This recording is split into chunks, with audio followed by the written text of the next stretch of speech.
নিজের পাড়ার মসজিদে 5 বার মুয়াজ্জিন ডেকে ডেকে ডেকে ডেকে তার মুখে ব্যথা হয়ে গেল, ও ঘরের মসজিদে নামাজ পড়ে না, ও 200 কিলোমিটার ইট বয়ে নিয়ে যাচ্ছে মসজিদ করার জন্য। তোমার মাথাতে কি গোবর ভরা আছে? ঘরের মসজিদে তুমি নামাজ পড়ো না? আর এই কথা আমি যখনই বলতে যাব সোশ্যাল মিডিয়াতে তখন শুরু হয়ে যাবে সুরসুরি, মমতাজুল ইসলাম আর গালাগালি। আল্লাহ কত গাইয়ে শিখেছে মানুষ, আমি নিজেও জানি না। মানে আমার মা এখন বুড়ি মানুষ, বয়স হয়ে গেছে, আমার মাকে পর্যন্ত গাল দিচ্ছে। কমেন্ট গুলো পড়ে দেখি, তবে আলহামদুলিল্লাহ যারা গাল দিচ্ছে তাদের প্রতি আমার কোনো রাগ নেই। ও যত গাল দিবে আমার তত ভালো। যদি বলছেন কেন, ওর নেকি মাইনাস হয়ে আমার অ্যাকাউন্টে জমা হচ্ছে, একটা ভালো লাভ।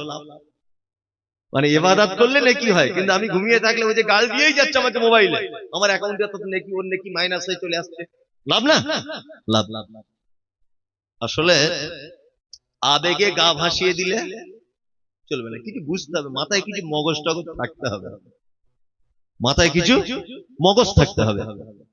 আপনাদের এই যে মসজিদটা, যে মসজিদে আমি উঠেছিলাম, এর বারান্দাটা দেখলাম টিনের সেট করা, নাকি টিনের সেট। আর এই গ্রামের একটা লোক, ধনী লোক, এখান থেকে 1 লরি ইট নিয়ে যাচ্ছে অমুক জায়গায় মসজিদ করার জন্য। মানে ওর গাছে বেঁধে এত মাঠ চালাতে হবে ওকে, নিজের মসজিদ টিনের সেট, আর ও এইখান থেকে ইট নিয়ে যাচ্ছে বিদেশে মসজিদ করবে। মানে এত বড় ধর্ম পাগল লোক, বোকা কোথাকারে। চার আনা কি বেশি নেই, নিজের মসজিদের ছাদে পানি পড়ছে, ও এখান থেকে ইট বয়ে নিয়ে যাচ্ছে।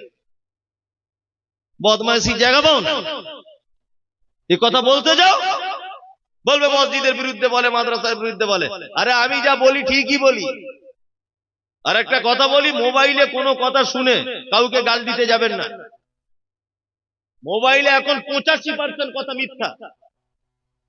মোবাইলে আমি দেখছি হাসিনার কোলে বাচ্চা, নরেন্দ্র মোদী পাশে শুয়ে আছে, মোবাইলে দেখতে পাওয়া যায় না? তো এটা কি সত্যি? এটা কি সত্যি বলুন? সত্যি না তো? আমি কোন এক জায়গায় বক্তব্য রেখেছি, কোন এক জায়গায়, যে মৃত্যু মানুষকে ঘিরে চারিদিকে বসে কোরআন তেলাওয়াত করা বেদাত। এই মৃত্যু মানুষকে ঘিরে চারিদিকে এইটাকে বাদ দিয়ে শুধু একটুখানি কেটে দিয়েছে, কোরআন পড়া বেদাত। এ গাল শুরু হয়ে গেল। আল্লাহ কত বড় বদমাইশ! মমতাজুল বলছে কোরআন পড়া বেদাত, তার আগে যে কি বলেছি, পরে যে কি বলেছি, এটা লেস কিন্তু দেখ। ওসব দেখার দরকার নেই। আর এগুলো করছে কারা? তাদের টুপির সাইজ দেখলে বুঝতে পারবেন তারা কোন চিজ। 4 তলা 5 তলা করে টুপি, বড় বড়, বুঝলেন না? সব পীর ফকির আর বাবাদের লোক। যারা আমাদের ব্যাপারে ভিডিওগুলো কাটছে, সব পীর ফকির আর বাবাদের লোক, যারা পীর সাহেবদের পেচ্ছাপ খেলে তাদের সুবিধা হয়, এইরকম লোক তারা। আলহামদুলিল্লাহ আমাদের সহিহ আকীদার যারা সঠিক হাদিস এবং কোরআন মেনে চলে, তারা এই কাজ কেউ করে না। কাটিং গুলো যা করছে দেখবেন সব ওরা নাম খারাপ করার জন্য। কিন্তু আমার তো নাম খারাপ করার কে? আল্লাহ যদি কাউকে ইজ্জত দেয়, তুমি আমার ইজ্জত কেড়ে নিতে পারবে? কখনোই পারবে না। আল্লাহ যদি কাউকে বেইজ্জতি করে, তুমি কখনোই চেষ্টা করলেও তার সম্মান দিতে পারবে না। এটা আল্লাহর পক্ষ থেকে। সালাত আদায় করুন। সালাত ছাড়া, নামাজ ছাড়া জান্নাতে যাওয়া যাবে কি না? একদম যাবে না। মা সালাকাকুম ফি সাকার ক্বালু লাম নাকু মিনাল মুসাল্লিন। একজন জাহান্নামীকে জিজ্ঞাসা করা হবে, তুমি কেন জাহান্নামে এসেছো বলো। ও তখন বলবে ক্বালু লাম নাকু মিনাল মুসাল্লিন, আল্লাহ সব ভালো কাজ ছিল, সব ঠিকঠাক ছিল, শুধু নামাজ পড়ি, মুসাল্লি ছিলাম না। তার মানে একজন মুসাল্লি না হওয়ার কারণে লোকটা থাকার জায়গা কোথায়? জাহান্নাম। কিছু মুসলমান নিয়ত করেই নিয়েছে জাহান্নামে যাব, তবুও ভালো নামাজ পড়বো না। তার মানে আমরা প্রত্যেক ইবাদত একটা সিজনে পরিণত করেছি। সিজন সিজন হচ্ছে না। এমনি দিনে কেউ কোরআন তেলাওয়াত করে না বাড়িতে, আপনার বউও করে না। রমজান মাস এলে না ভাই, এত পরেশগারের বেটি ঘুমটা খোলে না, কোরআন পড়ছে। সিজন। নামাজ 5 ওয়াক্ত ফরজ, মসজিদে যাওয়া উচিত ছিল, সেটাকে কি করেছে? অনুষ্ঠান করেছে জুম্মার দিনে। এমন পাঞ্জাবি পরে ঢুকছে মসজিদে, মনে হচ্ছে আব্দুল কাদের জেলানির ভাই। বড় পাঞ্জাবি আর সেই রকম দামি আতর মেখে ঢুকছে, সারা সপ্তাহে কি কোনো দেখা নেই। অনুষ্ঠান, সব কিছু অনুষ্ঠানে পরিণত করে দিয়েছে। সুবহানাল্লাহ। নামাজ পড়ুন, মসজিদ আসুন, মসজিদ আসুন। আল্লাহ যে আপনাকে কত ভালোবাসে, আল্লাহ যে আপনাকে কত ভালোবাসে, কত যে আল্লাহ আপনাকে সম্মান দিয়েছে, শুধু আপনি যদি এতটুকু জিনিস ভাবেন, আপনি সেজদায় লুটিয়ে পড়বেন। আচ্ছা বলুন তো, মানুষকে কি দিয়ে তৈরি করা হয়েছে? মাটি দিয়ে। মানুষ আবার ফেরত যাবে কোথায়? মাটিতে। পেট্রোল কোথায় থাকে? মাটির নিচেই। ডিজেল মাটির নিচেই। সোনা মাটির নিচেই। পাথর মাটির নিচেই। লোহা মাটির নিচেই। পানি মাটির নিচেই। পৃথিবীর দামি দামি সম্পদগুলো থাকে কোথায়? মাটির নিচেই। বলুন তো, সেই মাটি কোথায় থাকে? আপনার মতো গুনাহগার খারাপ মানুষের পায়ের তলায়। তাহলে আপনার কত সম্মান দিয়েছে আল্লাহ।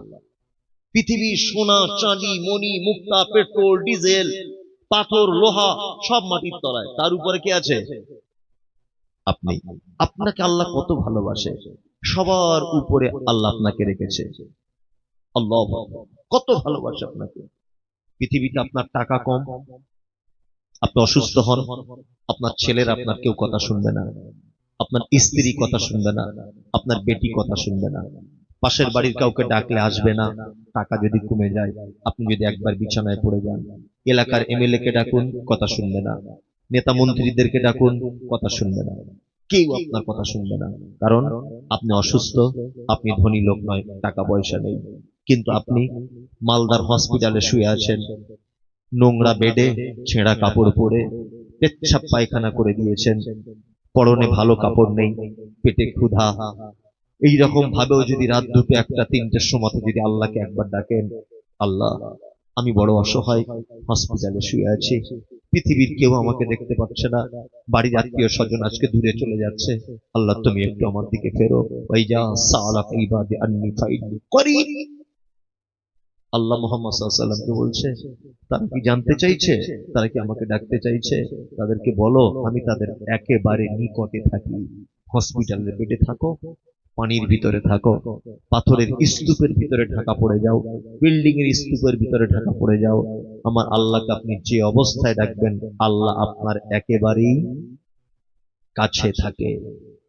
একটু মসজিদ আসার চেষ্টা করুন ভাই, ইনশাআল্লাহ আসবো, ইনশাআল্লাহ আসবো, ইনশাআল্লাহ আসবো।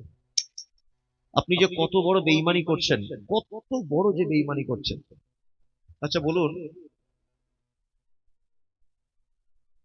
আপনাকে আমি একটা কাজের জন্য রাখলাম আমার বাড়িতে, একটা কাজের জন্য, আপনার বেতন 20,000, তা আপনি সেই কাজটা করছেন না ঠিকঠাক, তা আমার বেতনটা যদি আপনি নেন, তাহলে বেতনটা আপনার জন্য খাওয়া জায়েজ হবে না না জায়েজ হবে বলুন? কাজ না করে যদি কেউ বেতন নেয়, তাহলে এটা জায়েজ হবে না না জায়েজ? না জায়েজ। তা আল্লাহ আপনাকে তো একটা কাজের জন্য পৃথিবীতে সৃষ্টি করেছে, কি? ইবাদত। তাহলে ইবাদত আপনি করছেন না, সূর্যের তাপ আপনি নিচ্ছেন, চাঁদের আলো গ্রহণ করছেন, তার আকাশের পানি গ্রহণ করছেন, তার অক্সিজেন গ্রহণ করছেন, তার চোখের পাওয়ার ব্যবহার করছেন, তাহলে এটা কি আপনার জন্য জায়েজ হচ্ছে? ঠিক হচ্ছে আপনার জন্য না বেঈমানি হচ্ছে? আপনি বলুন, বেঈমানি হচ্ছে না? সে আপনাকে যে ডিউটির জন্য পাঠিয়েছে, আপনি তার ডিউটি করছেন না, তাহলে এটা বেঈমানি করা হচ্ছে কি হচ্ছে না বলুন আপনি নিজে? বেঈমানি হচ্ছে। মসজিদ আসুন, সালাতুল মাকতুবা, ফরজ নামাজ কখনো ছেড়ে দিবেন না।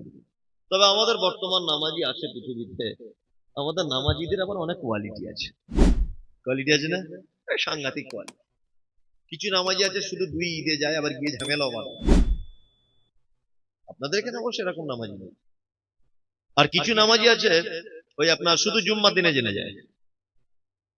আর ইমাম সাহেব যদি 5 মিনিট খুতবা এদিক ওদিক করে, দেরি টেরি করে, তো ও এমন গরম দেখায় মনে হচ্ছে প্লেনের পাইলট, এখনই দুবাই যাবে, 300 জন যাত্রী ওর ভিতরে বসে আছে, প্লেন চালাবে।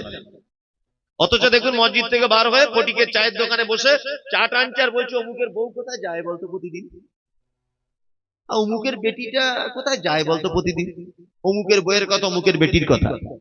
অথচ মসজিদে তার মন টিকলো না। কিছু লোক শুধু জুম্মাতে যায়। আর একটা নামাজি আছে জোহরে যায়, আসরে যায় না, মগরিবে যায়, এশায় যায়, ফজরে ঘুম ভাঙে না, এরকম একটা নামাজি আছে।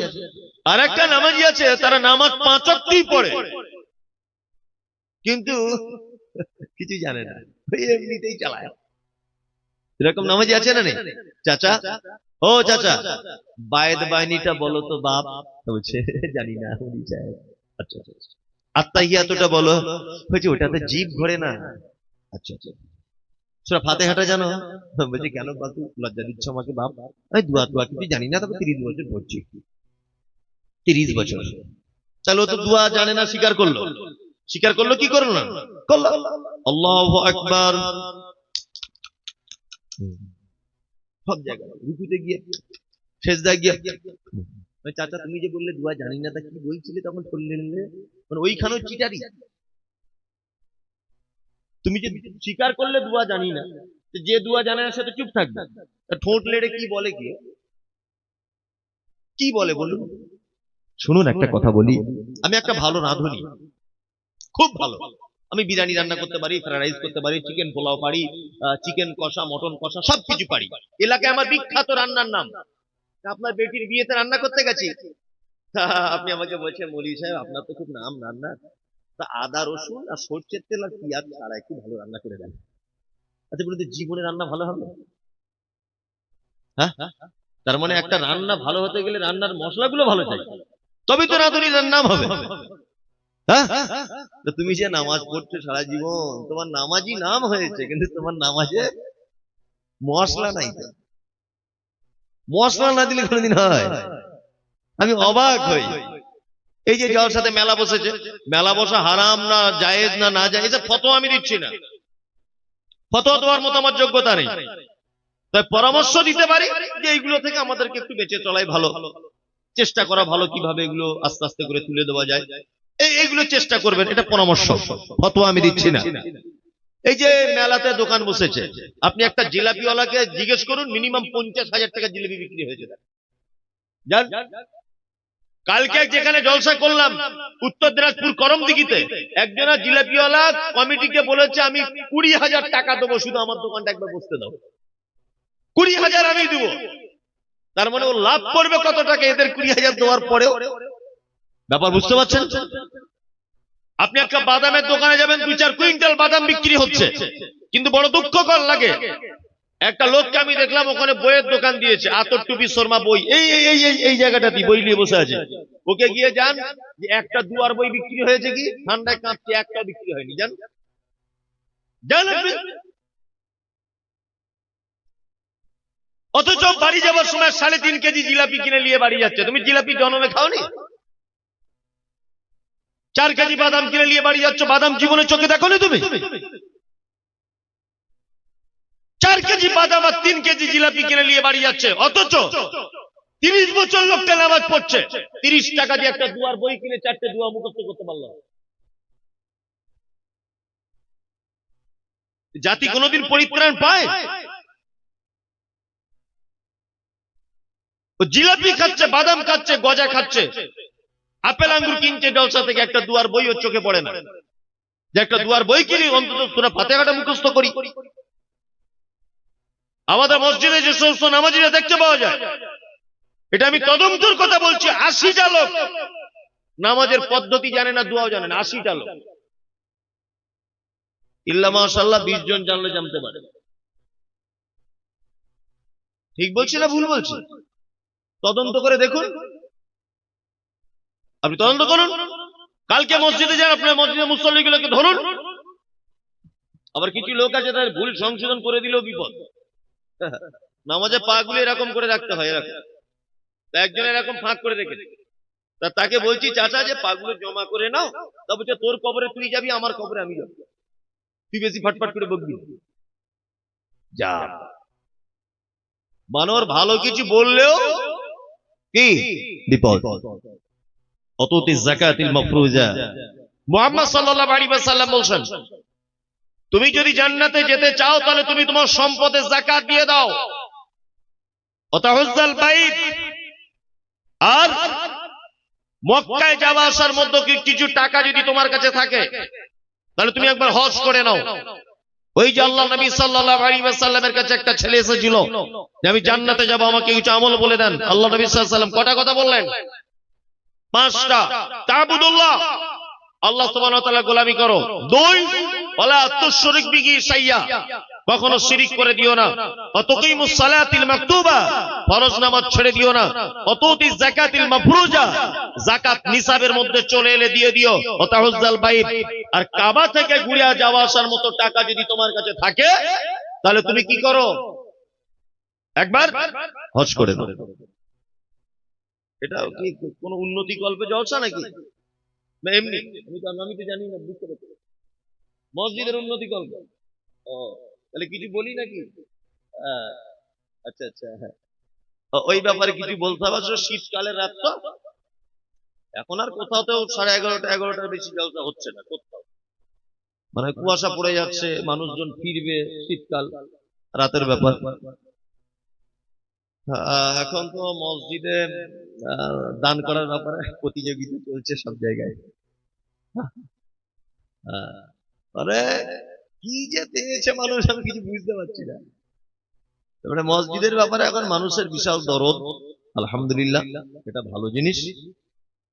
তবে আপনাদেরকে একটা ছোট্ট কথা বলে আমি মসজিদের জন্য কিছু কথা বলছি।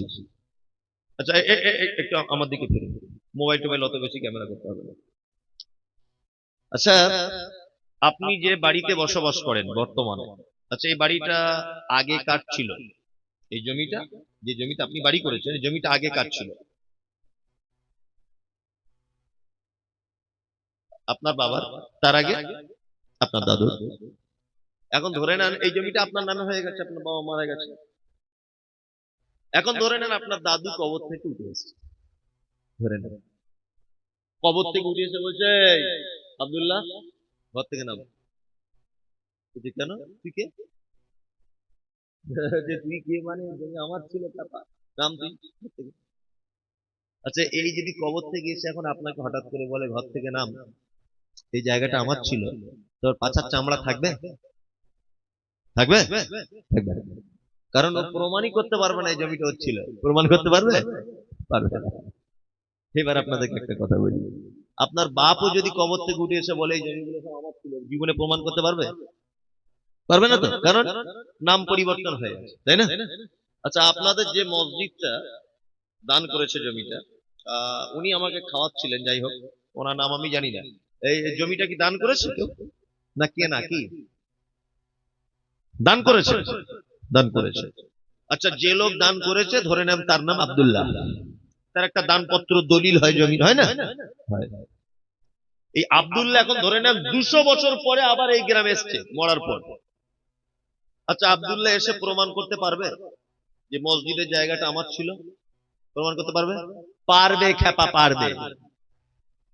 দলিলে নাম আছে, কিয়ামতের আগের দিন পর্যন্ত দলিলে এটা লেখা থাকবে, দানপত্র দলিলে এই জায়গা দান করেছে আব্দুল্লাহ। এই জায়গার নামের আর পরিবর্তন হবে? হবে না। পৃথিবীতে এক জায়গায় খরচা করলে কিয়ামতের আগের দিন পর্যন্ত প্রমাণ করা যাবে যে এই জায়গাতে আমার টাকা আছে। সেটা কোন জায়গা? মসজিদে, তাই না? মসজিদে প্রমাণ করা যাবে।